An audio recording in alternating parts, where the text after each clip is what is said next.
चलिए शुरू करते हैं हम लोग पढ़ना।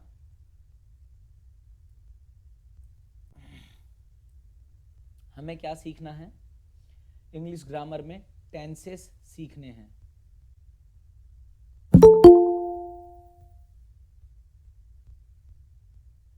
क्या सीखना है हमें?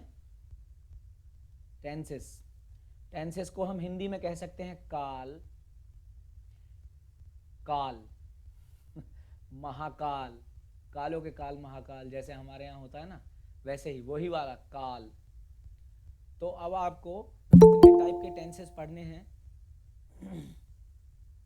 Past, past tense, present tense और फ्यूचर टेंस। कितने टाइप के? पास्ट, प्रेजेंट और फ्यूचर। पास्ट टेंस को हम कहते हैं हिंदी में भूतकाल, प्रेजेंट टेंस को वर्तमान काल और फ्यूचर टेंस को भविष्यकाल।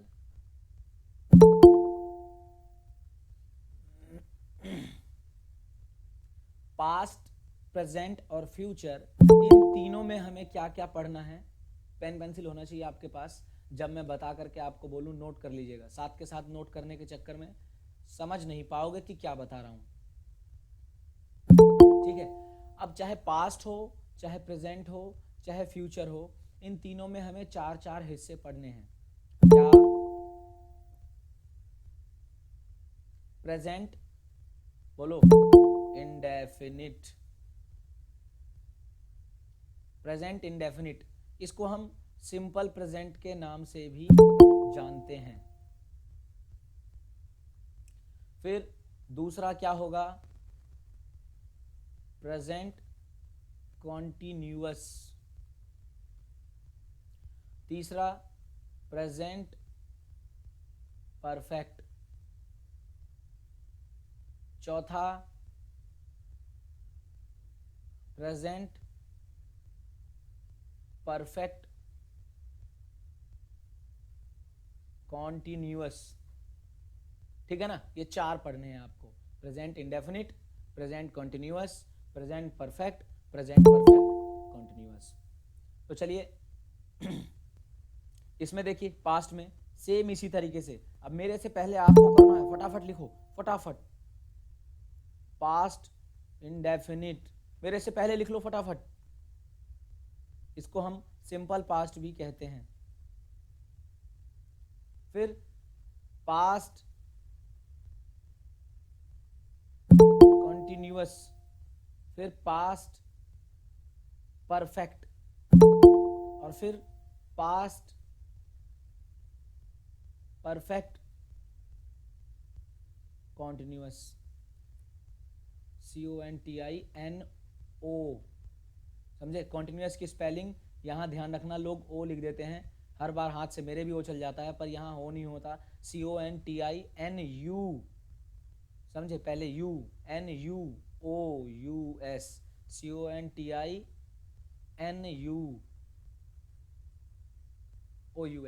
ठीक है।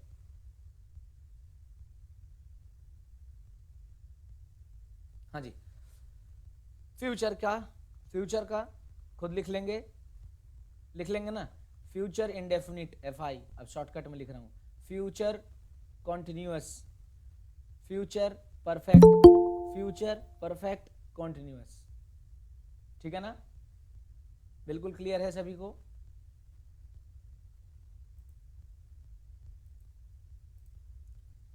सभी को इतना समझ में आया कि हमें ये पढ़ना है?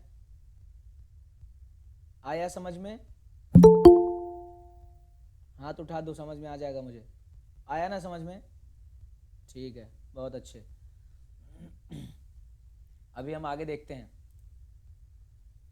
अब ये चारों चारों सीखते सीखते आपको तीन तीन चीजें सब में जाननी है। तीन तीन तरीके के सेंटेंस। एक सेंटेंस जिसको हम कहते हैं अफर्मेटिव या फिर पॉजिटिव, जो भी कह लो। मतलब मैं खाना खाता हूं, या राम खाता है, मैं खेलता हूं, जिसमें पॉजिटिव बात की जाए। मैं सोता हूँ, मैं पढ़ता हूँ, मोहन बातें करता है, राम फूल तोड़ता है, सोहन खेलता है ना, साहिल क्रिकेट खेलता है, कुछ भी नाम डाल दीजिए आप। तो ये पॉजिटिव सेंटेंस, अफर्मेटिव इसको बोलते हैं। दूसरा होता है निगेटिव, निगेटिव जिसमें नेगेटिव बात कही जाए। सोहन नहीं खेलता है ना, शहजाद नहीं, नॉट लगाओ, नॉट, शहजाद फूल नहीं तोड़ता है ना। राम खाना नहीं खाता है, नहीं लगाओ, नहीं, तो वो नेगेटिव सेंटेंस बन जाएगा। और तीसरा बनता है इंटेरोगेटिव। इंटेरोगेटिव मतलब प्रश्न चिन्ह। क्या श्याम खाना खाता है? क्या गाय घास चरती है? क्या सोहन खेलता है? क्या लगा दिया आगे, क्या, क्यों, किस लिए, ये सब लगा दिया आगे। तो सब बारी बारी से करेंगे हम, है ना, जब शुरू करेंगे तो। इतना तो आ गया होगा। चलिए शुरू करते हैं एक एक करके। शुरुआत हम प्रेजेंट से करेंगे, फिर पास्ट पे आएंगे। तो चलिए प्रेजेंट टेंस की शुरुआत करते हैं। सबसे पहले आपको क्या पढ़ना है? Present indefinite. इनडेफिनिट, डेफिनिट मतलब निश्चित, इनडेफिनिट मतलब अनिश्चित। काम हो रहा है पर कब हो रहा है पता नहीं। समझ रहे हो मेरी बात को? कब हो रहा है पता नहीं। जैसे उदाहरण मैं आपको देता हूं, पता चल जाएगा। एग्जाम्पल देखो, मैं खाता हूं। अब देखो कुछ पता चल रहा है? मैं खाता हूं, मैं खाना खा रहा हूं, ये खाता हूं मैं, लेकिन कब खा रहा हूं, क्या खा रहा हूं, ये सब नहीं पता चल रहा। तो इसीलिए ये कहलाएगा प्रेजेंट इंडेफिनिट। क्या कहलाएगा? Present indefinite. अनिश्चित है ये, अनिश्चित। फिर प्रेजेंट इंडेफिनिट में आपको नियम क्या लगाना है? सब्जेक्ट। अब आप कहोगे कि सर सब्जेक्ट क्या होता है? सब्जेक्ट वो होता है जो काम कर रहा है। यहां पर सब्जेक्ट क्या है? मैं, ये सब्जेक्ट है। अगर मैं बोलूं राम खाता है तो राम सब्जेक्ट। अगर मैं बोलूं गाय घास चरती है तो गाय हो गया सब्जेक्ट, है ना। अगर मैं बोलूं बच्चे खेलते हैं तो ये बच्चे हो गया सब्जेक्ट। तो क्या नियम है? सब्जेक्ट प्लस वर्ब, और वर्ब की फर्स्ट फॉर्म, कोई बदलाव नहीं। वर्ब माने क्रिया, क्रिया माने काम, जो काम हो रहा है। खाता हूं ये वर्ब है, राम खाता है ये वर्ब है। घास, गाय घास, घास नहीं, चरती है ये वर्ब है। खेलते हैं ये वर्ब है। अब जैसे इसमें घास आ गया था, ये घास क्या है? ये घास है ऑब्जेक्ट। क्या खाती है? जैसे यहां पर राम खाता है, क्या खाता है? मैं लिख दूं राम सेब खाता है, तो सेब हो गया ऑब्जेक्ट, ठीक है ना। बच्चे खेलते हैं, तो अब यहां ऑब्जेक्ट नहीं है, क्या खेलते हैं? मैं लिख दूं बच्चे क्रिकेट खेलते हैं, ठीक है ना। तो ये क्रिकेट क्या हो गया? क्रिकेट हो गया ऑब्जेक्ट। तो अगर ऑब्जेक्ट आएगा तो ऑब्जेक्ट सबसे लास्ट में रखेंगे हम, ठीक है ना। देखो मैं लाल से इसको घेरा बना देता हूं ताकि आपको नजर आए कि नियम क्या कह रहा है। ठीक है ना। अब देखो एक बात और आपको बहुत ज्यादा ध्यान रखनी है।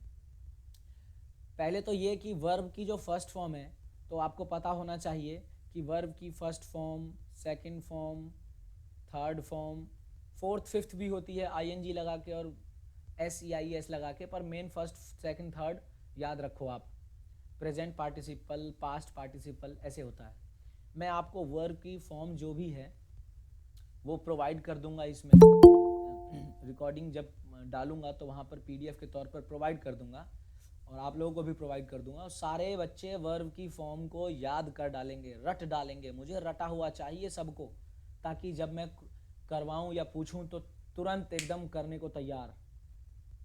ठीक है। अच्छा, खास बात क्या याद रखनी है? आपको याद रखना है फर्स्ट पर्सन, सेकंड पर्सन और थर्ड पर्सन का। ठीक है ना? क्या क्या याद रखना है? फर्स्ट पर्सन, सेकंड पर्सन और थर्ड पर्सन। फर्स्ट पर्सन यानी जो खुद की बात कर रहा है, मैं या हम। ठीक है ना? फर्स्ट पर्सन में क्या आता है? आई या वी, मतलब सिंगुलर और प्लूरल। सिंगुलर मतलब एक वचन अकेले की बात, और प्लूरल मतलब बहुवचन बहुत सारों की बात। तो सिंगुलर में आई, बहुवचन में वी, ये फर्स्ट पर्सन है। सेकंड पर्सन में क्या आता है? सेकंड पर्सन में वो जो दूसरे की बात कर रहा है, तुम, समझे? तो सिंगुलर में क्या आता है? यू, और प्लूरल में भी यू। तुम माने एक होता है और तुम माने बहुत सारे। कहते हैं ना तुम सब, तुम अकेले को भी कहेंगे कि तुम क्या कर रहे हो, और बहुत सारे हैं तो कहेंगे तुम सब क्या कर रहे हो। तो तुम सिंगुलर में भी आता है, प्लूरल में भी आता है। और थर्ड पर्सन में जब हम किसी तीसरे की बात कर रहे हैं, मैं अपने दोस्त से कह रहा हूं, अबे यार मोहन तो ऐसा नहीं करता, अबे यार साहिल तो ऐसा नहीं करता, है ना, अबे वो तो बहुत बदमाश है, अबे वो गया होगा आम तोड़ने, है ना। तो मैं किसी दूसरे से किसी तीसरे की बात कर रहा हूं, तो थर्ड पर्सन। थर्ड पर्सन में क्या क्या आएगा? सिंगुलर में ही, शी, इट या फिर कोई नाम, और प्लूरल में होगा तो आएगा दे, दे माने वे। तो अब आपको यह ध्यान रखना है कि सेंटेंस बनाते समय फर्स्ट पर्सन में कुछ नहीं, सेकंड पर्सन में कुछ नहीं, जब थर्ड पर्सन की बात आएगी, थर्ड पर्सन की, और थर्ड पर्सन में भी जब सिंगुलर रहे, सिंगुलर एक वचन रहे, तो वर्ब में एस या ईएस लगा के बदलाव करना होगा। क्या लगा के? एस या ईएस लगा के बदलाव करना होगा। अब इसके लिए भी नियम होता है, एस कब लगाएं, ईएस कब लगाएं। इसके लिए भी एक नियम होता है कि कौन से शब्द किससे खत्म होंगे तो एस लगेगा, और किससे खत्म होंगे तो ईएस लगेगा। वो भी आपको बता दूंगा। वो तो अब इस समय एक साथ सारी चीज़ों में घुसेंगे तो सब गड़बड़ हो जाएगा। ठीक है ना? चलिए, तो हम उदाहरण करना शुरू करते हैं। नियम लिख देता हूं, उदाहरण करते हैं, अंग्रेजी में बदलते हैं, आपको भी काम देते हैं। ठीक है। Present indefinite. क्या? Present indefinite. नियम क्या था? सब्जेक्ट प्लस वर्ब की फर्स्ट फॉर्म प्लस अगर ऑब्जेक्ट आया तो, नहीं आया तो कोई बात नहीं। तो कुछ उदाहरण करते हैं, जैसे कि आसान आसान सा, तुम खेलते हो, तुम खेलते हो। ये तुम क्या है? बोलो जल्दी बोलो, तुम क्या है? First person, second person, third person, क्या है? सेकंड पर्सन है। ठीक है ना? तो वर्ब के साथ कोई छेड़छाड़ नहीं होगी, सेकंड पर्सन है तो कोई छेड़छाड़ नहीं होगी। तो अब नियम क्या कहता है? पहले सब्जेक्ट यानी कि तुम का बनेगा यू, और खेलते हो का प्ले। ये आपका हो गया कन्वर्जन। और करते हैं अगर तुम खेलते हो की जगह मैं लिख दूंगा अब आप लोग पढ़ते हो। अब आप लोग का भी, आप लोग मतलब किसके लिए कह रहा है? यू, आप लोग, यू। ये भी क्या होगा? Second person. तो नियम क्या कहता है? सब्जेक्ट आएगा पहले यू, और फिर क्या आएगा? रीड। रीड, पढ़ते हो का रीड, वर्ब की फर्स्ट फॉर्म, कोई एस ई एस नहीं, कोई बदलाव नहीं, है ना। जैसे करते हैं, वह जाती है। देख लो, इनडेफिनिट है, पता नहीं है कहाँ जाती है, क्यों जाती है, पता नहीं है, इसीलिए ये इनडेफिनिट कहलाता है। अब वह क्या है? फर्स्ट पर्सन है, सेकंड पर्सन है या थर्ड पर्सन है? क्या है? बोलो जल्दी। ये थर्ड पर्सन है। क्या है? थर्ड पर्सन है। तो अब वह के थर्ड पर्सन में भी अब जैसे ही थर्ड पर्सन आता है, मैंने क्या कहा, देखना है सिंगुलर है या प्लूरल। प्लूरल होगा तो कोई छेड़छाड़ नहीं करेंगे वर्ब के साथ, लेकिन अगर सिंगुलर होगा तो हम छेड़छाड़ करेंगे, चेक करेंगे। अब वह मतलब सी, जाती है लगा है ना, फीमेल शी, और जाती है मतलब जाने को हम इंग्लिश में कहते हैं गो, तो इसका हो जाएगा गोज, एस या ई एस लगा के बदलाव होगा, ठीक है ना। एस या ई एस का एक नियम होता है, बताता हूं मैं भी, पर अभी पहले ये सीखते रहो, ठीक है। और उदाहरण करिए, जैसे वे लोग दौड़ते हैं, वे लोग दौड़ते हैं।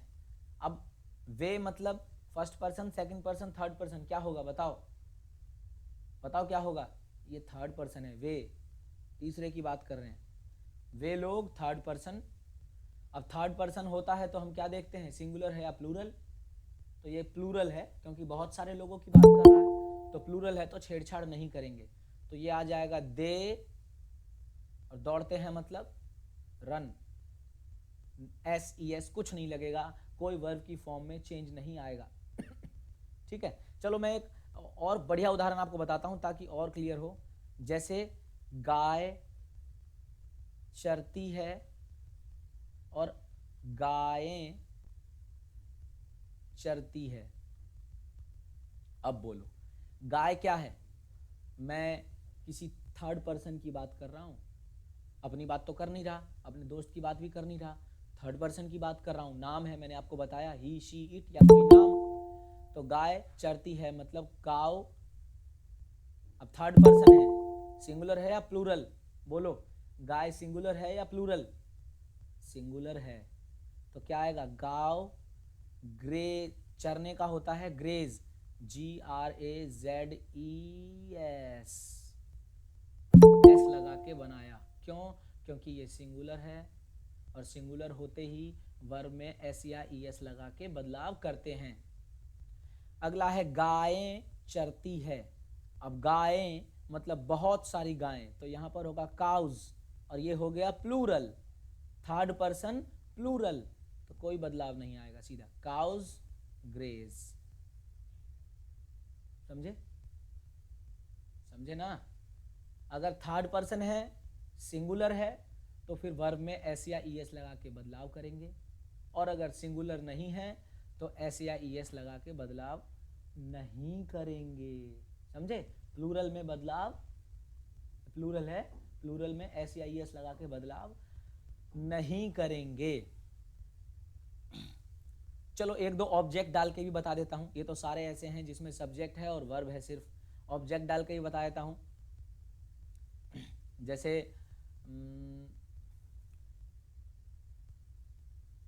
सूर्य पूर्व में उगता है, क्या होगा, सूर्य मतलब सन, लेकिन इसके आगे लगेगा द सन, महान है ना। अब पूर्व क्या है, उगना, उगना इसका काम है, उगना काम है, वर्ब, तो वर्ब आएगा पहले, और पूर्व में ये एज अ ऑब्जेक्ट डील करेंगे, हम लास्ट में रखेंगे, तो द सन, और उगना मतलब राइज, लेकिन देखो सन क्या है, थर्ड पर्सन, और थर्ड पर्सन में भी सिंगुलर, तो हम एस या ई एस लगाएंगे और ये बन जाएगा rises, the sun rises in the east, पूर्व में मतलब इन द ईस्ट। जैसे वह स्कूल जाता है, अब वह क्या है, सिंगुलर, थर्ड पर्सन, तो हो जाएगा ही, और जाना क्या है, काम है उसका, तो गो, लेकिन थर्ड पर्सन है और वो भी सिंगुलर है, तो एस या ई एस लगेगा, हो जाएगा गोज, कहां जाता है, स्कूल, तो to school, he goes to school, है ना। जैसे तुम वॉलीबॉल खेलते हो, है ना, तो क्या होगा, तुम क्या है, फर्स्ट पर्सन सेकंड पर्सन क्या, सेकंड पर्सन, तो इसका आएगा यू, और सेकंड पर्सन है तो फिर कोई छेड़छाड़ का कोई मतलब ही नहीं बनता है। वॉलीबॉल ये काम नहीं है, खेलना काम है, तो खेलना आएगा यहाँ यू प्ले, कोई एस या एस नहीं लगेगा, कोई वर्ब के फॉर्म में बदलाव नहीं आएगा, क्यों, क्योंकि ये क्या है, second person. You play volleyball. तो आप समझ गए होंगे कि अगर हम ऑब्जेक्ट लगा दें तो कैसे बनेगा। ये प्रेजेंट इंडेफिनिट के अफर्मेटिव सेंटेंस की बात कही मैंने। चलिए कुछ क्वेश्चंस करते हैं। क्वेश्चंस का मतलब कुछ उदाहरण आपको देते हैं, उसे आपको ट्रांसलेट करना है। ठीक है ना। चलिए मैं लिखता हूं जल्दी जल्दी और आप उसे कर लेंगे। मैं खाता हूं, यह होमवर्क है एक तरीके से आपका, जिसको आपको बदलना है इंग्लिश में, खुद बदलना है ना। मैं खाता हूं, कुत्ता भौंकता है, गायें खाती है, मेरा भाई पढ़ता है, उसका भाई हंसता है, मेरे पिताजी टहलते हैं। बल्कि जिसने सीख लिया है ना, वो मेरे लिखते लिखते ही इंग्लिश कर डालो फटाक से। इतना तो जब ऐसे बन जाओगे ना, जब ही मज़ा है। मेरे पिताजी टहलते हैं, आगे लिखो, मैं हंसता हूँ, लड़कियाँ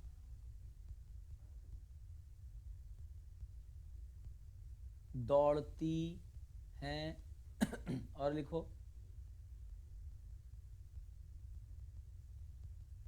तुम्हारा बेटा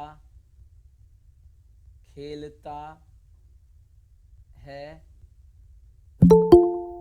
मैं एक पुस्तक पढ़ता हूँ, और लिखो,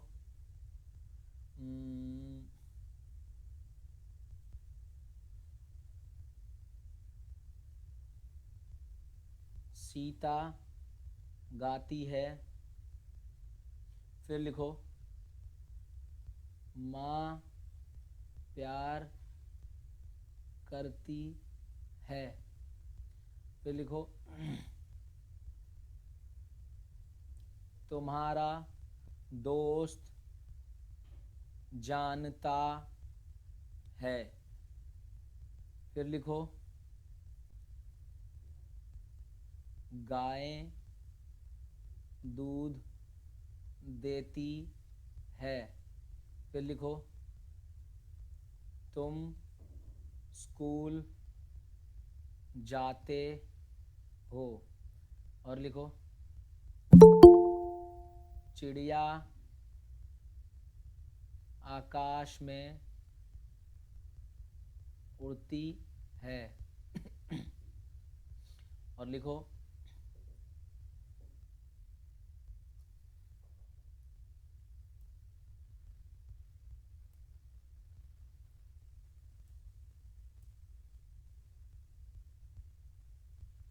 राम और सीता पढ़ते हैं, फिर लिखो, साहिल फूल तोड़ता है, फिर लिखो, हम लोग ढोलक बजाते हैं, फिर लिखो, मेरी माँ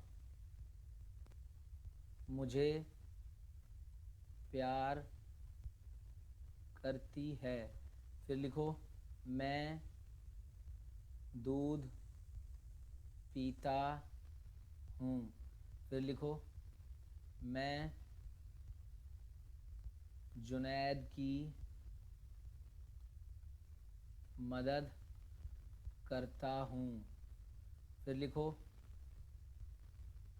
मैं अपने देश से प्यार करता हूँ। ठीक है, इतने सेंटेंसेस आपने लिख लिए।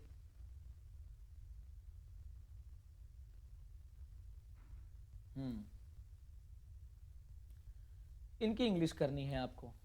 अच्छा, अभी एक चीज और करते हैं हम।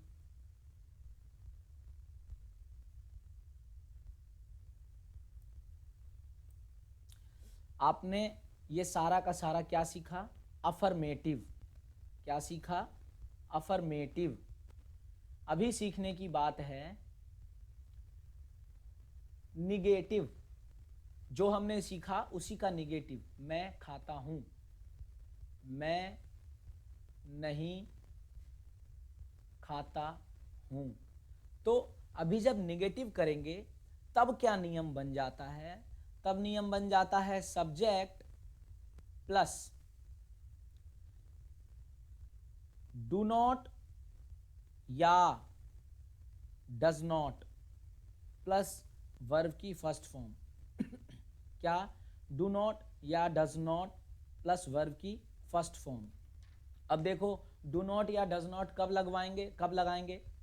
जब ये जो आपका सब्जेक्ट है, जो जिसके बारे में बात की जा रही है, ये थर्ड पर्सन हो। मैंने बताया आपको, थर्ड पर्सन हो प्लस सिंगुलर हो, यानी कि अकेला हो, तब तो हम किसका प्रयोग करेंगे? तब डज नॉट का प्रयोग करेंगे। समझे? और उसके अलावा बाकी सबके साथ किस चीज का प्रयोग करेंगे? डू नॉट का प्रयोग करेंगे। ठीक है ना? और जब डज नॉट का प्रयोग करेंगे, देखो, जब डज नॉट का प्रयोग करेंगे, देखो, तो पहले ही हमने एस या ई एस जो लगता है वो यहां लगा दिया है ना। समझ रहे हो ना? देखो, समझो ध्यान से।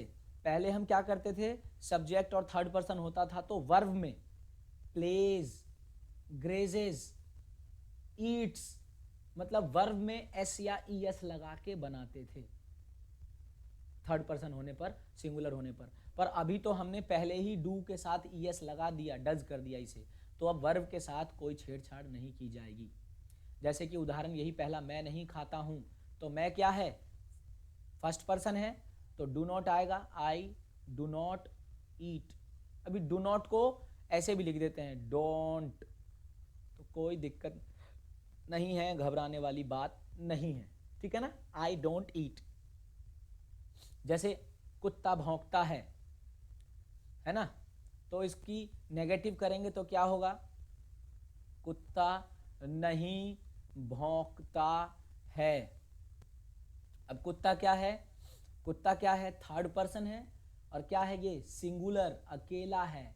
तो मैं लिखूंगा डॉग, और थर्ड पर्सन और सिंगुलर, तो बोलो क्या लगेगा? डू या डज? बोलो बोलो बोलो बोलो। डज, डज लगेगा। Dog does not bark.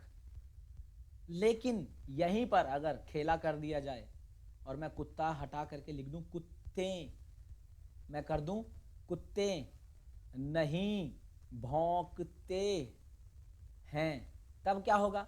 कुत्ते अब बहुत सारे हो गए, तो ये है तो थर्ड पर्सन ही, लेकिन बहुत सारे हो गए, प्लूरल हो गया, तो अब डज नहीं लगेगा। क्या लगेगा? डू लगेगा। यहां हो जाएगा डॉग्स डू नॉट बार्क। समझे? बहुत सारे कुत्ते हो गए तो डू लगेगा, अकेला था तो डज लगा। समझे? ये नेगेटिव का खेला है। क्या समझे? ये नेगेटिव का खेला है। अच्छा, अगर मैं बहुत सारे सेंटेंसेस की नेगेटिव कर करके आपको दिखाऊं तो आप घर के लिए तैयार हो जाइए। आपको होमवर्क में करना है। जैसे जैसे यहां लिखा है मैं एक पुस्तक पढ़ता हूं, इसका मैं बदल दूं, मैं एक पुस्तक नहीं पढ़ता हूं, तो इसका क्या बनेगा? आई, मैं का आई, और आई है तो डू लगेगा, आई डू नॉट, ठीक है ना, डू नॉट आ गया पहले, प्लस वर्ब, वर्ब क्या है पढ़ना, आई डू नॉट रीड, फिर पुस्तक क्या है ऑब्जेक्ट लास्ट में, I do not read a book, ठीक है ना। आप नियम देख लो एक बार फिर से ऊपर, सब्जेक्ट देखो लिखा है ये नियम, मैं लाल से कर देता हूं ताकि दिखाई दे आपको, subject plus verb, do not या डज नॉट जैसे सिखाया वैसे, प्लस वर्ब की फर्स्ट फॉर्म, और इसके बाद भी अगर ऑब्जेक्ट है तो प्लस लास्ट में ऑब्जेक्ट, ठीक है ना। आपका होमवर्क क्या है, आपको ये सब अपने हाथों से पहले नेगेटिव लिखना है, काम चोरी मत करना, वरना काम चोरों की इस दुनिया में जगह नहीं है। हमेशा दूसरा तुमसे तेज बनने की प्रक्रिया में लगा हुआ है, दूसरा व्यक्ति पढ़ रहा है, दूसरा बच्चा पढ़ रहा है, तैयार हो रहा है, और जो लगातार पढ़ रहा है, सीख रहा है, वो हमेशा आपकी रोटी छीनने की प्रक्रिया कर रहा है, क्योंकि जो ज़्यादा बेहतर होगा, जाहिर सी बात है वो आपसे बेहतर कमाएगा, आपसे बेहतर लाइफस्टाइल जिएगा, आपसे बेहतर ज़िंदगी को अपनाएगा। काम चोरी मत करना, मैंने अपने टाइम में नहीं करी, खूब एक एक बार में 1.5, मान लो मैंने ये हिंदी में जो लिखे हैं ये अफर्मेटिव, ये तो मैंने आपके मुश्किल से 15, 17, 20 लिखे हैं, ये 50 लिखूं मैं, और उस 50 को आपको पहले इंग्लिश करना है, फिर उस 50 को अपने हाथों से हिंदी में नेगेटिव करना है, समझे, होमवर्क समझ रहे हो, आपको पहले इसकी इंग्लिश करनी है, फिर अपने हाथों से इसका नेगेटिव लिखना है, फिर उसकी इंग्लिश करनी है, उस नेगेटिव की इंग्लिश करनी है अपने हाथों से, तभी कुछ सीख पाओगे, तभी कर पाओगे। मैं नेगेटिव अपने हाथों से लिख के दे सकता हूं आपको, लेकिन नहीं देना है, वो आपको अपने हाथों से लिखना है, तभी ही आपको समझ में आएगा। इसे आप होमवर्क मान लो, लिखना ही है, नहीं लिखोगे कोई भगवान मालिक है, नहीं लिखोगे भगवान मालिक है, समझ में आ रही बात।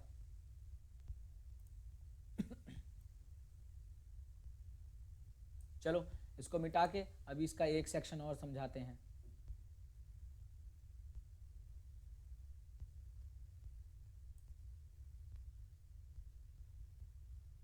देखिए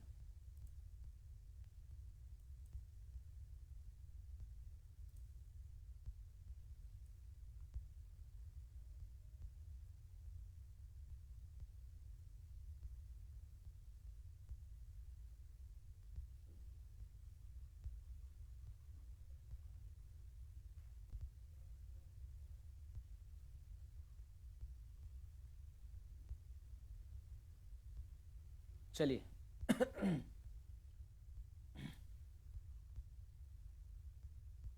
होमवर्क करे बगैर मज़ा नहीं आता है, तो आप समझ लो कि आपको होमवर्क करना है भर भर के, तभी कुछ बढ़िया मज़ा आएगा।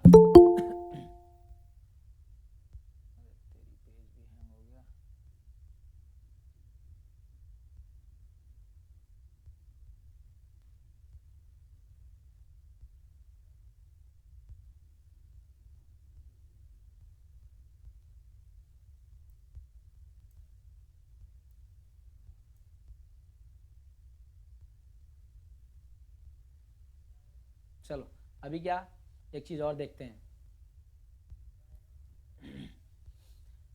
अभी आपने नेगेटिव पढ़ लिया, अभी आपको क्या पढ़ना है, इंक चेंज कर देता हूं ताकि आपको वहां दिखाई दे अच्छे से।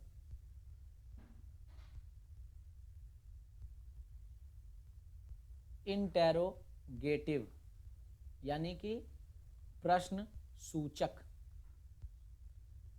तीनों पर कमांड करनी है। जब एक ही दिन में आप तीनों पे हाथ साफ करोगे ना, तभी जाकर के आपका दिमाग खुलेगा। मैं और आपको और एग्जांपल्स दे दूंगा, आपको वो भी सब करना होगा। जब आप सारा करोगे जब ही जाकर के बात बनेगी। अब इंटेरोगेटिव यानी कि प्रश्न सूचक, कुछ ज्यादा नहीं। देखो देखो अफर्मेटिव में, निगेटिव में और इंटेरोगेटिव में क्या अंतर है समझ लो, कितना आसान होता है समझ लो। यही अफर्मेटिव में मैंने आपको बोला था सब्जेक्ट प्लस वर्ब की फर्स्ट फॉर्म और जरूरत पड़ी तो ऑब्जेक्ट। नेगेटिव में क्या आया, सब्जेक्ट प्लस डू नॉट या डज नॉट प्लस वर्ब की फर्स्ट फॉर्म प्लस जरूरत पड़ी तो ऑब्जेक्ट। लेकिन इंटेरोगेटिव में क्या होता है, कुछ नहीं, बस ये उठा करके आगे रख देना है। पहले रख देना है बस, और कुछ नहीं। यानी कि डू या डज आगे आ जाएगा, प्लस वर्ब की first form, sorry subject, plus subject plus verb की फर्स्ट फॉर्म, जरूरत पड़ी तो ऑब्जेक्ट। मतलब कुछ नहीं करना, सिर्फ देखो पेन से कर देता हूं मैं, सिर्फ ये जो है ना, ये do not, sorry do not, does not, तो अभी मैं नॉट नहीं लगा रहा, मैं सिर्फ डू या डज की बात कर रहा हूं, ये आगे रख देंगे और बन जाएगा। उदाहरण के लिए देखो, पहले ये लिखा है आपके सामने, मेरा भाई पढ़ता है, तो आपको इसको प्रश्न सूचक में बदलना है। कैसे लिखोगे आप? क्या मेरा भाई पढ़ता है? क्या लगा लगा के बनाओगे। अगर क्यों लगाओगे, किस लिए लगाओगे, तब तो बदलाव आ जाएगा, तब तो हमें फिर क्यों का वाई, किस लिए का वे, मतलब चेंज करना पड़ेगा हमें। लेकिन अभी आप सिर्फ क्या लगा लगा के बनाओगे, सिर्फ क्या लगा लगा के, क्या मेरा भाई पढ़ता है। अब देखो, मेरा भाई पढ़ता है की इंग्लिश क्या होगी, जल्दी बोलो। My brother. अब मेरा भाई सिंगुलर है ना, मैं तीसरे पर्सन की बात कर रहा हूं, तो सिंगुलर है तो रीड्स, एस या ई एस लगेगा, ठीक है।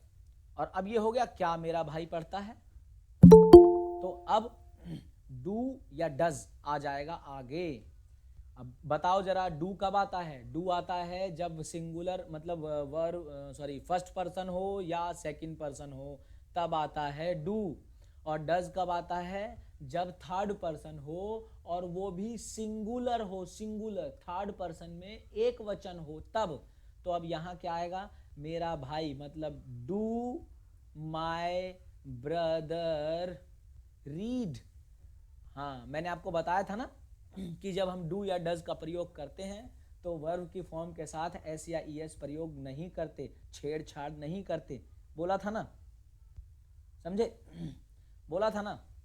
तो अब यहां आ जाएगा डू माय ब्रदर रीड, समझे? अभी सब में जिसमें जिसमें आप बदलाव करना चाहते हो, बदलाव करो। और आपको इंटेरोगेटिव बनाना है। चलो उदाहरण के तौर पर, जैसे मैं सस्ते उदाहरण दे रहा हूं पहले, जैसे कुत्ता भौंकता है, ये आपने किया था अभी, ठीक है ना। तो इसका इंटेरोगेटिव बनाएंगे, क्या बनेगा?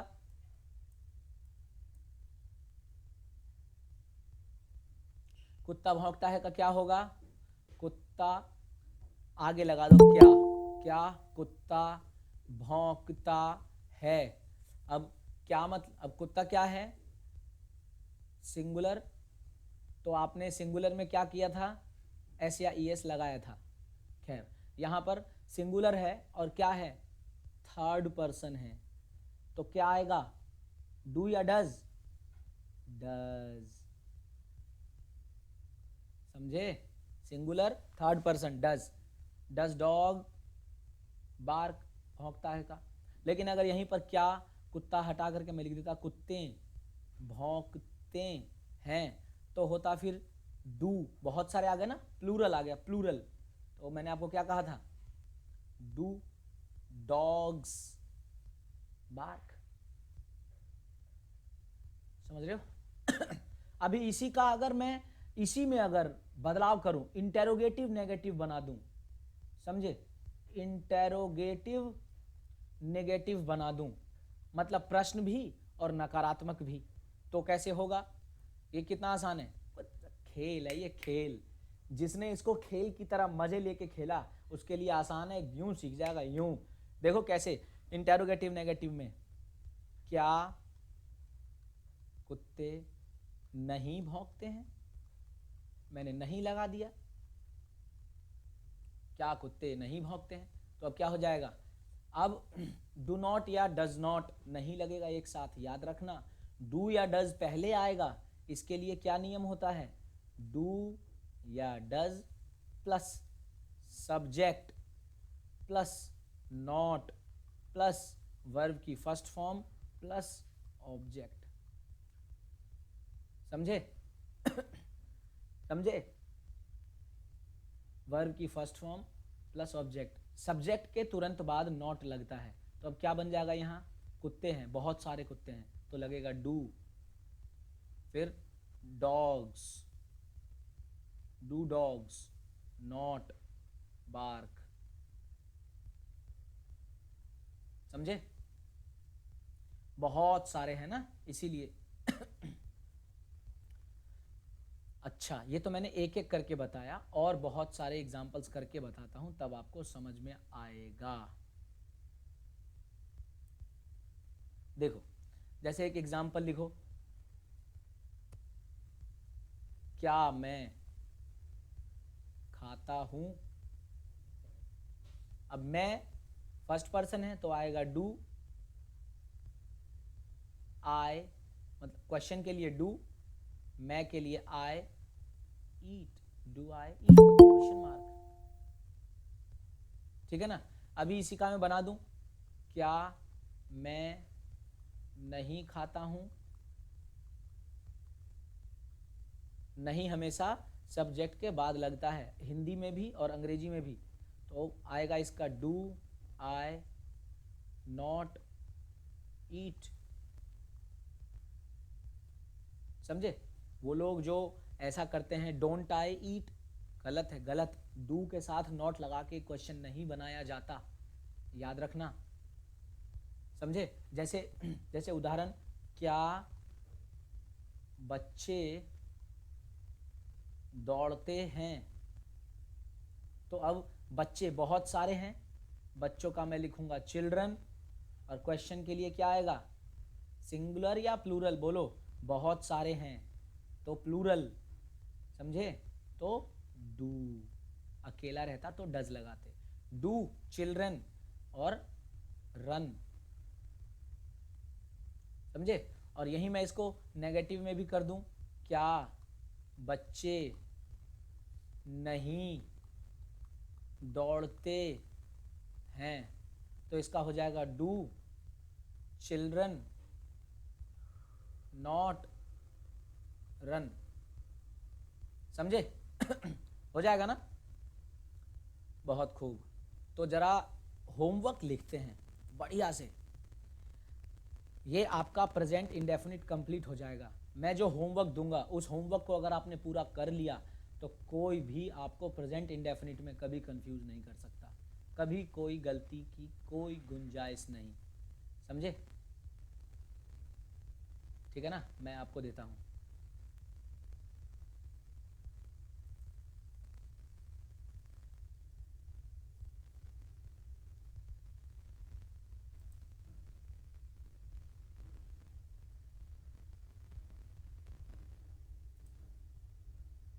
इतना आया सभी को, बोलो कि नहीं, उठाओ हाथ, क्या सभी को इतना आया अच्छे से, बहुत खूब। ये जो बच्चे 11 बजे जुड़ रहे हैं ये मक्कार बच्चे, ये पिटाई का खा के ही मानेंगे क्या। हाँ, SEIS का बताता हूं मैं अभी, रुक जाओ। वर्ब भी दे दूंगा,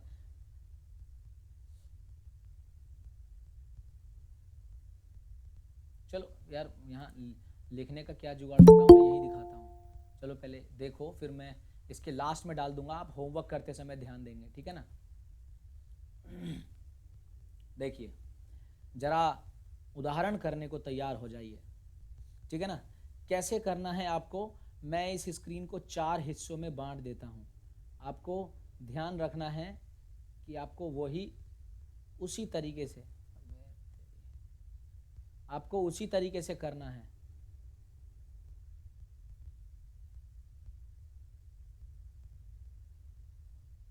ये पहला हिस्सा हो जाएगा अफर्मेटिव का, और पतला कर लेता हूँ निब,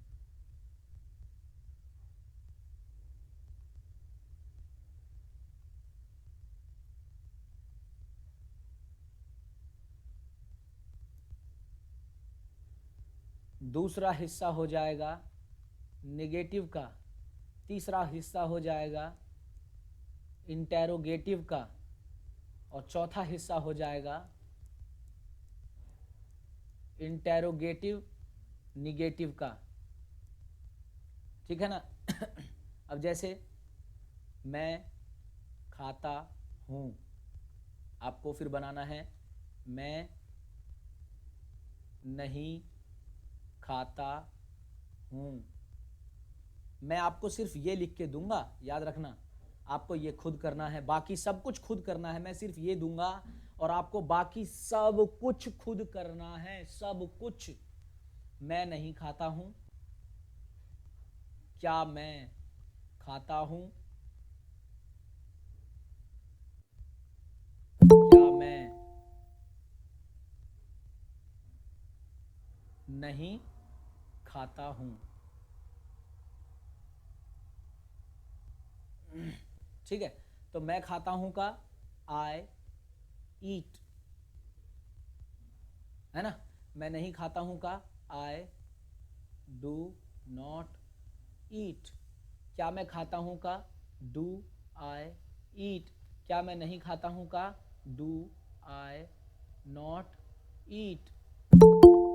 ये ऐसे होमवर्क करना है आपको। मैं सिर्फ ये लिख के दूंगा, सिर्फ ये, और आपको बाकी सब कुछ खुद करना है। नेगेटिव की हिंदी भी खुद लिखनी है, इंग्लिश भी खुद लिखनी है। इंटेरोगेटिव की हिंदी भी खुद लिखनी है, इंग्लिश भी खुद लिखनी है। इंटेरोगेटिव नेगेटिव की हिंदी भी खुद लिखनी है, इंग्लिश भी खुद लिखनी है। ठीक है ना। समझे, समझ में आई कि नहीं। चलो मैं यहाँ पर लिख लिख के देना शुरू करता हूँ। कुछ तो मैंने पहले ही दे दिया थे, है ना, कुछ तो मैंने पहले ही दे दिए थे, वो आपको लिख लेना है। रीता गाती है,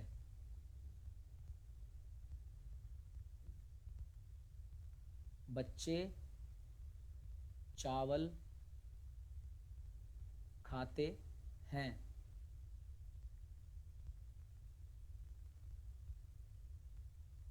नीब को मोटा ही कर लूं जरा।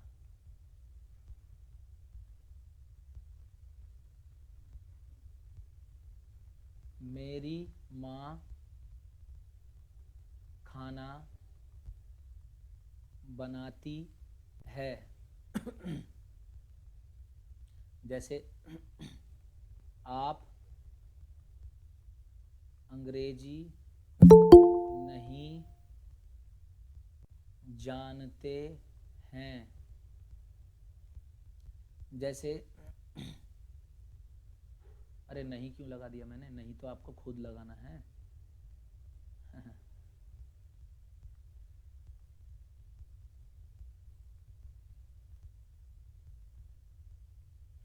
आप व्यायाम करते हैं। कुत्ते रात में भौंकते हैं।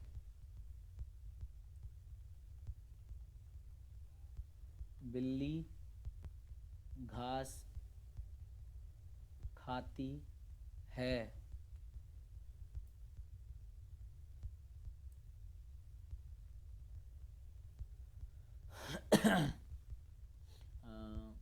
और बैल दूध पीता है। जैसे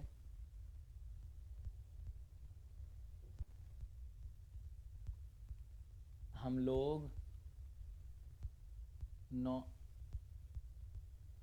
खेत में काम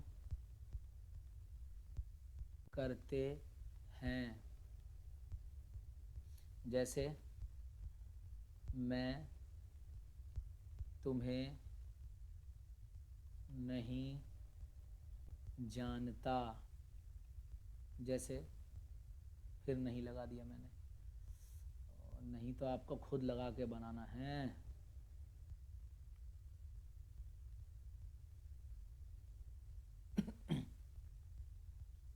मैं रात में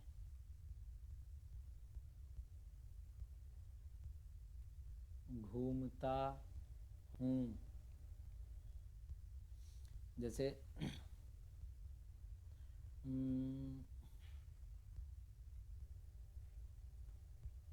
वह मुझसे नफरत करती है। सूर्य पूरब में उगता है। जैसे तुम लोग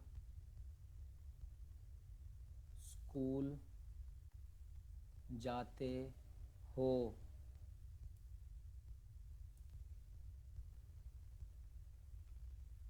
जैसे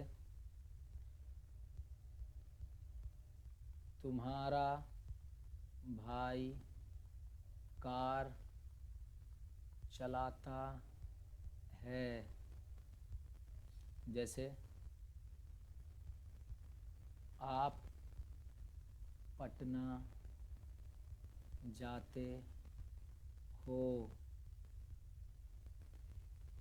वे लोग धूम्रपान करते हैं। और मेरी गाय दूध देती है। और